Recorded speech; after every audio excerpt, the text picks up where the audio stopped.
I always use the First World War as the sort of, you know, as the sort of line. And there was a Tommy before the First World War, and then that happened, and then there's a Tommy Shelby after the First World War, and he's the one that we meet at the beginning of Series 1. He looked at me the wrong way. It's not a good idea to look at Tommy Shelby the wrong way. The men that came back from that conflict were just devastated. And so there was this huge societal change where you had all these men who had witnessed war on a scale that we'd never sort of imagined. It's all right. It's all right. And of course, back then, they were just spat back into society with no help. For Tommy, I think what it did was he lost all faith. Religion is just a joke. You know, authority was just a joke. You know, the establishment was a joke. Tommy was a clay kicker in the First World War, which is basically a tunneler. They tunneled under enemy lines and set explosives. And so it was the most claustrophobic, horrific, dark job you could possibly have. Like the worst of the worst, you know.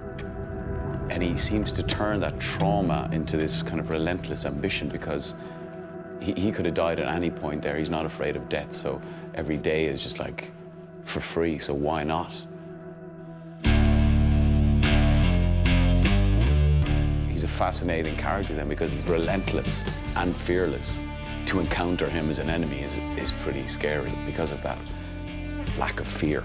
There's no rest for me in this world. What happens in the next? Also, I think he's burdened with an intellect and trying to sort of move in the world of mere mortals who process stuff at a much slower pace. I think for Tommy is very, very frustrating. I think so that you don't have to. I think the way Tommy operates is the smart people make the decisions and the less smart people carry them out. And that seems to him to be the logical way of things.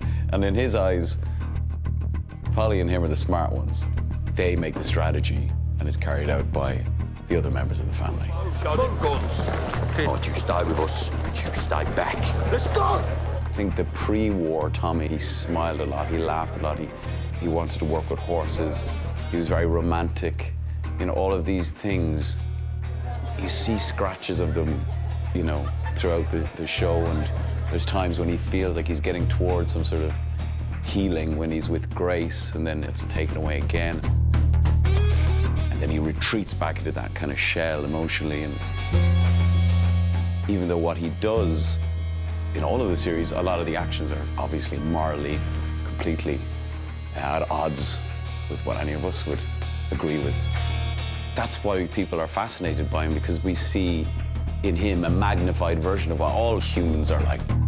And his goal, ultimately, you know, to protect his family.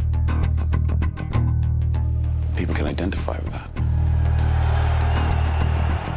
But I feel incredibly privileged to be part of a show that has incrementally improved season upon season.